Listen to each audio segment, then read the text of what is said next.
Happy Monday everybody, and hope everyone's having a great and wonderful day. We have some breaking news to cover surrounding a fourth stimulus check, unemployment benefits, and of course a $200 increase in your social security benefits. So guys, just be sure to stay until the end of this video to never miss out on the very important stimulus news. The whole goal of this channel is to provide you with the most up-to-date and reliable stimulus check information.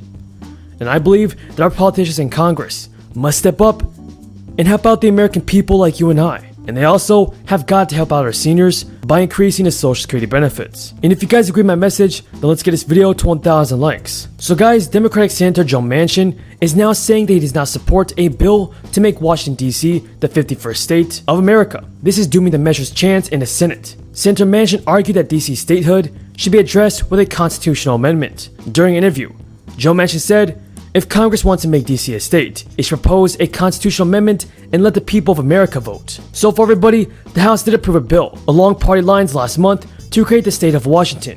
It will give D.C. 2 U.S. senators and a voting representative in the House, like every other state. What do you guys think about this? Should Washington D.C. become the 51st state of America? Leave your thoughts in the comments. And the bill now goes to the Senate, where Democrats hold a 50-seat majority. Most legislation in the Senate requires 60 votes to advance, and the bill was already unlikely to garner support from 10 Republicans. So this means the chances of it passing were slim, even before Manchin voiced his opposition. But guys, the truth is this: lawmakers should be focusing on bigger things, like a fourth stimulus bill and increasing the social security payments. There is much work that needs to be done, everybody, in America. Everybody, here's what you need to know about your stimulus checks. Now, Biden was supposed to make a pitch for ambitious investments in the United States economy and other social programs, like social security benefits. Joe Biden has also shifted his focus beyond the current crisis to infrastructure in the United States. But everyone, the most important part of his speech is when Joe Biden unveiled his American Families Plan. Now this plan is expected to be worth around $1.8 trillion. The package is said to include universal preschool, 2 years of free community college, and expanded access to childcare. Just last month, Joe Biden announced his $2 trillion infrastructure and jobs package. So the American Families Plan is the second phase of Biden's two-part push to boost the economy. I really am excited to hear what Joe Biden has to say about this, everybody. I want him to continue his fight for more stimulus payments and also to increase the social security benefits by $200 a month. Joe Biden must keep his promise, everybody. And if you guys agree with me, then let's get this video to 1,000 likes. And I also want to know your thoughts on President Joe Biden in the comments below. Do you believe that he will pass a fourth stimulus bill? Leave a comment down below saying yes or no. Now folks, like I said, Joe Biden announced his $2 trillion infrastructure and jobs package. And so the American Families Plan is the second phase of Biden's two-part push to boost the economy. According to multiple sources, President Biden will speak directly to Americans who feel left behind and forgotten in an economy that's rapidly changing. Joe Biden will argue that his economic proposals will create millions of jobs. Now folks, Biden has faced opposition from Republican lawmakers and some moderate Democrats over his proposal to raise taxes on the wealthiest Americans to fund his programs. With an evenly divided Senate and a slim majority in the House, President Biden faces an uphill battle in Congress. But Joe Biden's American Families Plan would definitely provide many of you with more stimulus money. Reportedly, Biden's proposal calls for having low and middle income families pay no more than 7% of their income on child care for all dependents younger than age 5. Parents earning up to 1.5 times the median income in their state would qualify for this program. In addition, guys, Joe Biden also wants to invest more in the childcare workforce to bring their wages up to $15 an hour. This American Families Plan would provide workers with a total of 12 weeks of guaranteed paid parental, family, and illness leave. Workers can receive up to $4,000 a month through the National Leave Program. Everybody, I want to know what you think. Are you in support of Joe Biden? Thank you for watching, everybody. Prevention that they deserve. So thank you very much. Now I'm going to turn it over to Amy Marsh, who's a survivor of military sexual assault. Thank you for inviting me to speak here today.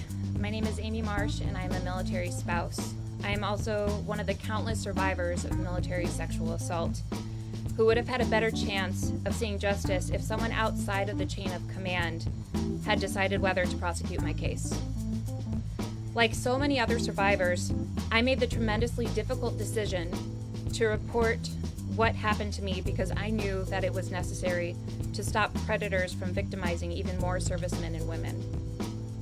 Instead of seeing my offender prosecuted, What I experienced after reporting was retaliation against my family, destruction of my husband's military career, and an attack on my character that resulted in us having to relocate to a different state so that we could begin to try to rebuild our fractured lives again. I am sure this account sounds all too familiar for others like me. The retaliation became more severe because I was an advocate for myself when it became clear that the military was not interested in bringing my assailant to justice. Instead, they answered with victim blaming and attempted to sweep what had happened to me under the rug. Not only did I experience the backlash from reporting, but I felt like the military was doing everything they could to silence me when they did not like what I was saying. And for a very long time, I just had to take it while the military leaders re-victimized me. Well, I'm glad to say today that I don't have to be silent anymore. The Military Justice Improvement and Increased Prevention Act will help ensure that no more survivors or military families will have to go through what my husband and I went through.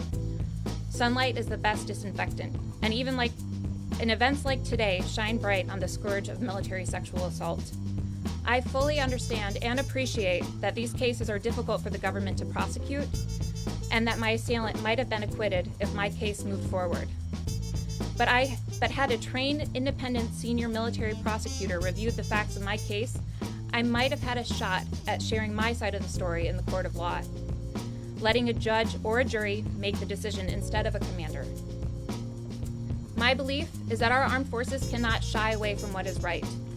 Doing the right thing, especially when it is difficult, is the cornerstone of an integrity, a core value that my assailant betrayed the night he violated me, and that the military ignored when handling the fallout.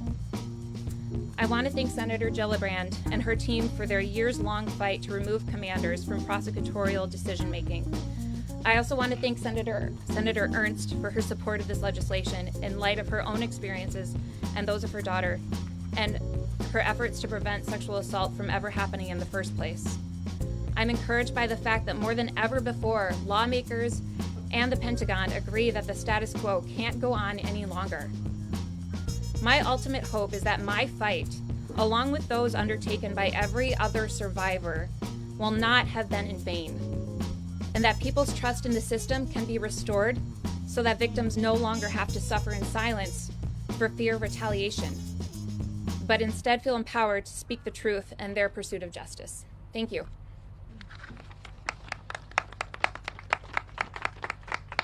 Well, thank you, Amy, for your unbelievably powerful testimony about what happened to you and why these reforms are so necessary. I also want to thank Don Christensen, who has labored as the president of Protect Our Defenders to represent men and women from the armed services